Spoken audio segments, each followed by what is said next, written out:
Bismillahirrahmanirrahim. Assalamualaikum warahmatullahi wabarakatuh.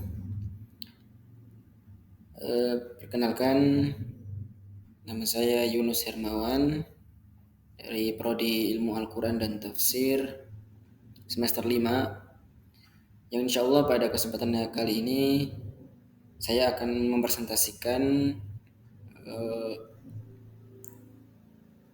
mata kuliah Tafsir Tahlili yang bertemakan penafsiran tahlili makro pada Quran surat Ali Imran ayat 64 sampai 68, agama Nabi Ibrahim alaihissalam. Judul agama Nabi Ibrahim alaihissalam. Oke, baik, tanpa memperpanjang, perlu kita ketahui bahwa sesungguhnya Al-Quran adalah sebagai kitab petunjuk yang di dalamnya memuat begitu banyak petunjuk yang menunjukkan manusia kepada jalan kebenaran. Jalan yang benar yaitu adalah jalan yang ditempuh oleh para nabi, oleh para siddiqin, syuhada, dan para orang-orang soleh. Jadi Al-Quran adalah merupakan kitab petunjuk yang berisi tentang ajaran-ajaran yang menunjukkan manusia pada kebenaran. Kemudian Al-Quran juga merupakan sebagai pembeda. Al-Quran merupakan pembeda antara baik dan buruk, atau antara hak dan batil. Kemudian Al-Quran tadi sudah jelaskan bahwa Al-Quran adalah pembeda antara baik dan buruk. Nah, salah satu di antara penjelasan Al-Quran adalah tentang akidah, antara akidah yang hak dan akidah yang batil. Keyakinan umat Islam bahwa umat Islam meyakini bahwa Tuhan satu-satunya adalah Allah Subhanahu wa taala dan tidak ada Tuhan selain Allah Subhanahu wa taala. Artinya bahwa jelas Al-Qur'an memberikan gambaran yang jelas bahwa Tuhan itu satu, la ilaha illallah, qul huwallahu ahad. Dan ayat-ayat yang banyak menyebutkan tentang keesaan Allah Subhanahu wa taala. Kemudian dan inilah yang kemudian menjadi konsep akidah Islam, bahwa yang sangat fundamental, bahwa akidah Islam meyakini bahwa Allah Subhanahu wa taala adalah Tuhan satu-satunya. Dan sumber Al-Qur'an dan hadis memberikan informasi bahwa agama-agama yang dibawa oleh para nabi dan rasul mereka adalah Islam, atau mereka seorang muslim. Mereka orang yang muslim, bukan seorang Yahudi maupun seorang Nasrani, dan bukan agama dari agama-agama yang lain.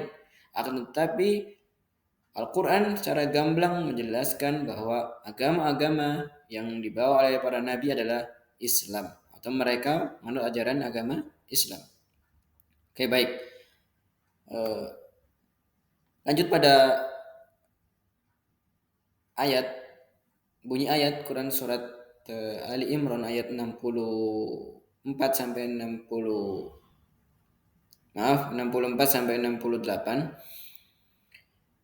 A'udzu billahi minasyaitonir rajim. Qul ya ahlal kitab ta'alu ila kalimatin sawa'in bainana wa bainakum alla na'budu illallah wa la nusyrika bihi syai'a wa la yattakhidha ba'duna ba'dan arbaban min dunillah فإن تولوا فقولوا اشهدوا بأننا مسلمون يا أهل الكتاب لم تحاجون في إبراهيم وما أنزلت التوراة والإنجيل إلا من بعده أفلا تعقلون ها أنتم هؤلاء حاججتم فيما لكم به علم فلم تحاجون فيما ليس لكم به علم والله يعلم وأنتم لا تعلمون ما كان إبراهيم يهوديا ولا نصرانيا ولكن كان حنيفا مسلما وما كان من المشركين إن أولى الناس بإبراهيم للذين اتبعوه وهذا النبي والذين آمنوا والله ولي المؤمنين.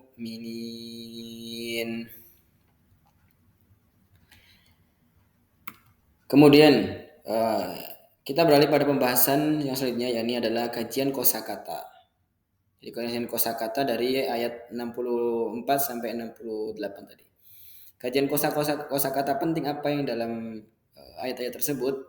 Yang pertama adalah sawain, artinya yang sama dan tidak ada perbedaan di antara kedua belah pihak, atau lurus dan tengah yang tidak ada perbedaan tentangnya di antara syariat-syariat yang ada.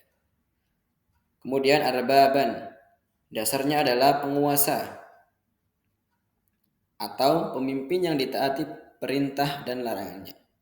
Jadi makna arbab ini adalah merupakan bentuk jamak atau bentuk plural dari kata rabbun. Ini menjadi arbab, dasarnya adalah penguasa atau pemimpin, pengurus, yang mana pemimpin itu ditaati dan ditaati perintah dan larangannya. Kemudian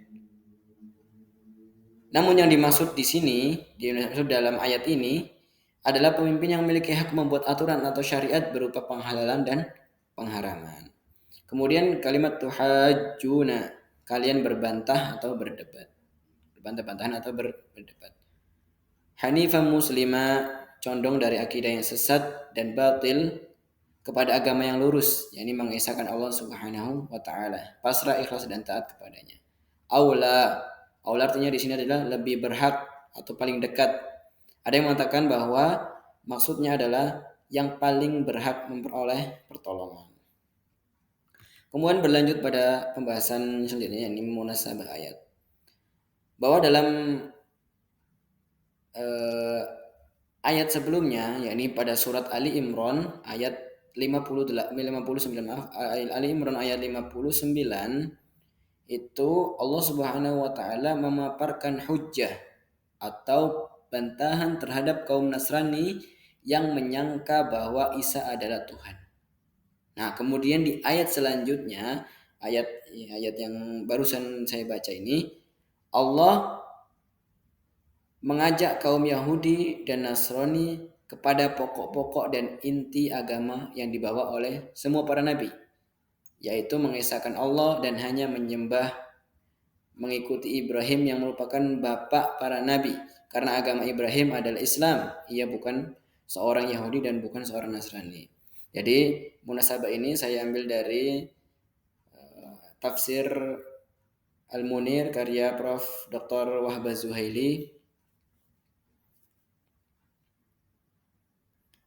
Kemudian terkait dengan asbabun nuzul ayat 65, jadi dalam dari ayat 64 sampai 68 kami tidak menemui asbabun nuzul selain ayat 65 ini. Jadi Imam As-Suyuti dalam Lubabun Nuqul fi Asbabin Nuzul mengatakan dengan menukil satu hadis, Ibnu Abbas berkata bahwa orang-orang Nasrani, orang Najran bersama para rahib, jadi orang-orang Nasrani dan orang-orang Yahudi, para rahib Yahudi gitu, mereka berkumpul di hadapan Rasulullah SAW dan mereka berbantah-bantahan terkait dengan agama Nabi Ibrahim, terkait tentang Nabi Ibrahim. Seorang Yahudi mengatakan bahwa para rahib Yahudi mengatakan tidaklah Ibrahim itu kecuali seorang Yahudi. Kemudian orang Nasrani berkata, tidaklah Ibrahim itu seorang Nasrani. Maka Allah menurunkan ayat surat Al-Imran ayat 65 ini. Jadi keadaan saat itu para Yahudi dan orang Nasrani berbantah-bantah di depan Nabi SAW terkait dengan agama Ibrahim ini apa. Akan tetapi berbantah-bantahan atau perdebatan mereka tanpa dilandasi dengan ilmu. Jadi kemudian Allah Subhanahu wa taala menurunkan Quran surat Ali Imran ayat 65 ini. Kemudian uraian tafsir perkara. Jadi dalam pembahasan kali ini ada kita kelompokkan menjadi satu tema besar. Ini tema besar itu berjudul merucut pada perkara tauhid adalah perkara yang sudah diketahui oleh seluruh umat. Firman Allah Subhanahu wa taala, "Qul ya ahlal kitabi ta'alu ila kalimatin." Katakanlah Nabi Muhammad, wahai ahlul kitab, marilah kita menuju pada satu kalimat atau satu pegangan. Yang dimaksud kalimat adalah satu susunan kata yang sempurna yang menunjukkan arti. Jadi di sini Ibnu Katsir menyebutkan bahwa yang dimaksud dengan kalimat adalah satu susunan kata yang sempurna, yakni menunjukkan arti. Nah, oke, mari kita urai bersama. Kalimat kul atau kalimat kata perintah atau isim fi'il amr yang kata perintah ini menunjukkan perintah kepada siapa? Kepada Nabi Muhammad SAW. Qul, katakanlah wahai Muhammad, katakan untuk siapa? Katakan untuk kepada kepada orang-orang pada ahli kitab, jadi Yahudi dan Nasrani itu. Qul ahli kitabi ta'alau, ajaklah, serulah wahai kitab, marilah. Jadi ini merupakan jadi dalil juga bahwa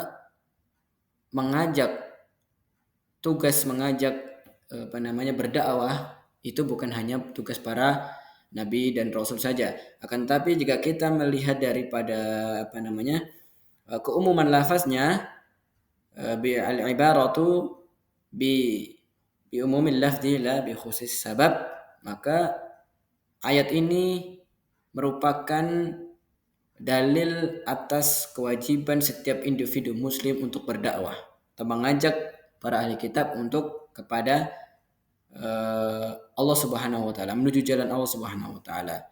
Kemudian apa yang dimaksud dengan kalimatin kata Ibnu Katsir, kalimat yang sempurna ini kemudian ditafsirkan oleh beliau, sawa'im bainana wa bainakum, yaitu sama dan seimbang, yang tidak ada perselisihan antara kami dan kamu. Jadi antara kami dan kalian. Apa kalimat yang tidak ada perselisihan antara kami dan kalian ini? Kemudian ditafsirkan dengan firman Allah, alla na'budu illallah wa la nusyrika bihi syai'a.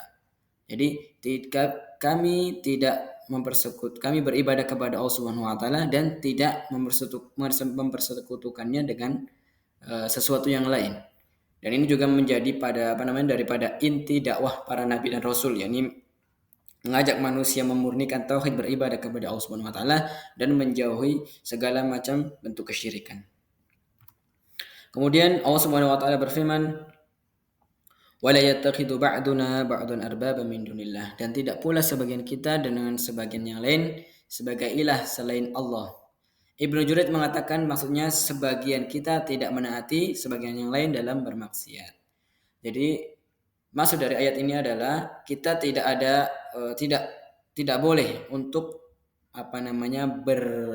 mentaati seseorang manakala perintah itu untuk bermaksiat kepada Allah Subhanahu wa taala. Nah, kemudian fa in tawallaw faqulu syahadu bi anna muslimun. Fa in tawallaw faqulu syahadu bi anna muslimun. Jika mereka berpaling, katakanlah kepada mereka, saksikanlah bahwa kami adalah orang-orang yang berserah diri kepada Allah Subhanahu wa taala. Maksudnya jika mereka berpaling dari seruan dakwah, maka persaksikanlah kepada mereka. Jadi artinya kita menunjukkan kepada mereka bahwa kita ini tetap berada di atas Islam yang disyariatkan Allah Subhanahu wa taala. Jadi kita masih di atas kemurnian tauhid, kita masih di atas kemuliaan Islam. karena mereka berpaling, jadi kita menunjukkan bahwa eksistensi kita, bahwa kita seorang Muslim, seperti itu. Kemudian tema besar selanjutnya adalah orang-orang Yahudi dan Nasrani berbantah-bantahan mengenai agama Ibrahim Al-Khalil alaihissalam. Allah Subhanahu wa taala berfirman, "Ya ahlal kitab lima tuhajjuna fi Ibrahim?" Hai ahli kitab, kenapa kamu berbantah-bantahan tentang hal Ibrahim? Maksudnya yakni, hai orang-orang Ibrahim, bagaimana kalian mengklaim bahwa Ibrahim sebagai seorang Yahudi? Padahal Ibrahim hidup di zaman sebelum Allah menurunkan Taurat kepada Nabi Musa alaihissalam. Jadi ini di sini menunjukkan bahwa kebodohan orang-orang Yahudi berbantah-bantahan tanpa dilandasi dengan ilmu yang benar.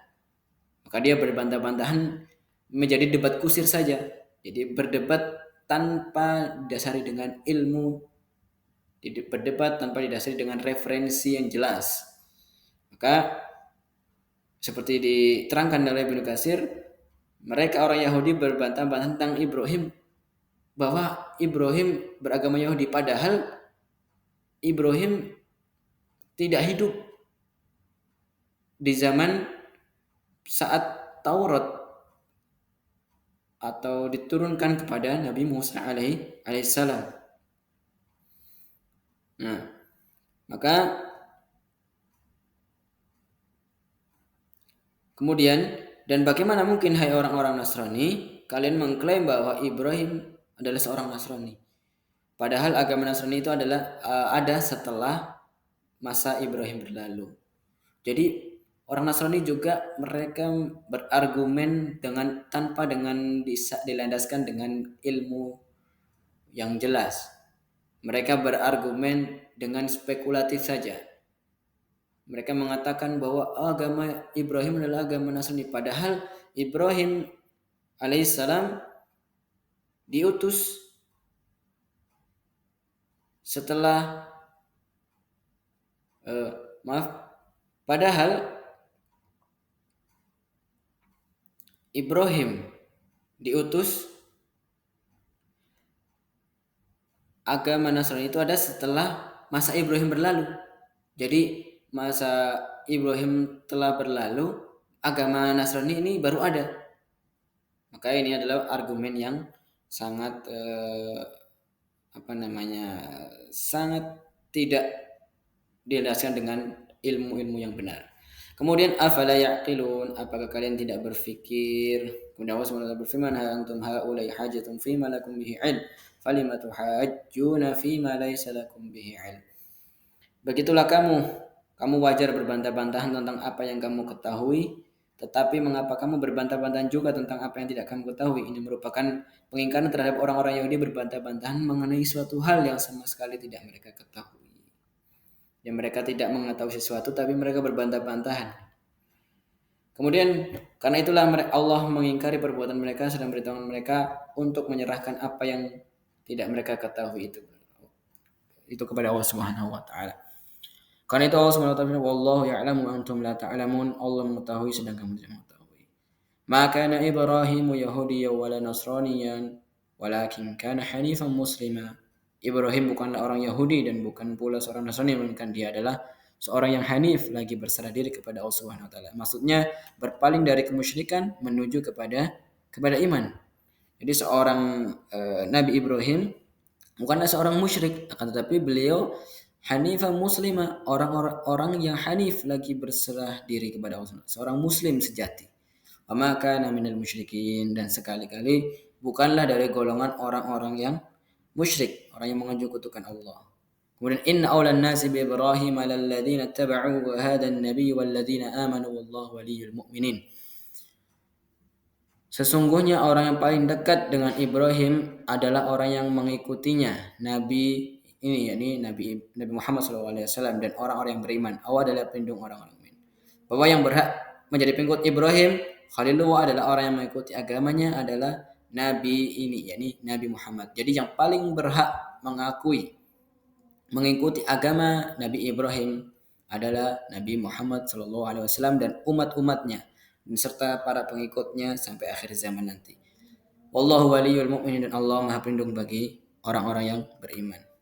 Kemudian dalam kontekstualisasi ayat 64 sampai 68 surat Ali Imran ini ada dua. Yang pertama, menghindari budaya debat tanpa ilmu. Jadi menghindari budaya debat tanpa ilmu ini sangat harus dihindari oleh siapapun itu. Apakah boleh berdebat tentang sesuatu hal? Diperbolehkan manakala perdebatan itu didasarkan pada ilmu-ilmu. Ini berdasarkan pada referensi-referensi yang jelas. Kemudian menyeru manusia ke jalan Allah dengan santun dan bijaksana di era modern ini. Jadi kita memanfaatkan sosial media, memanfaatkan segala apa yang ada di era globalisasi ini untuk berdakwah, untuk mengajak manusia ke jalan Allah Subhanahu wa taala. Kesimpulan yang pertama adalah penjelasan makna perkata sangat diperlukan ya. Jadi mengurai ayat kata demi kata, kalimat demi kalimat itu sangat penting untuk menjelaskan makna-makna ayat yang terkandung di dalamnya. Kemudian persesuaian ayat Ali Imran ayat 64 sampai 65 menurut Abu Zuhair adalah ajakan atau seruan kepada ahli kitab untuk mengesahkan Allah. Kemudian yang berlatar belakang turunnya ayat atau asbabun nuzul bahwa kaum Nasrani dan rahib Yahudi berkumpul di hadapan Rasulullah SAW dan mereka berbantah-bantahan terkait dengan agama Nabi Ibrahim alaihissalam. Yang keempat, bahwa perkara tauhid adalah perkara yang sudah diketahui oleh seluruh umat manusia. Artinya perkara tauhid adalah perkara yang telah diserukan oleh para nabi dan rasul dari zaman Nabi Adam sampai pada zaman Nabi terakhir Nabi Muhammad Shallallahu Alaihi Wasallam. Kemudian beberapa poin yang kemudian dapat dikontekstualisasi dalam kondisi yang pertama adalah menghindari budaya debat tanpa didasari dengan ilmu. Kedua, menyeru manusia ke jalan Allah dengan santun di era modern. Wallahu a'lam bishawab. Mungkin itu yang dapat saya sampaikan, kurang dan lebihnya mohon maaf. Billahi taufiq wal hidayah. Assalamualaikum warahmatullahi wabarakatuh.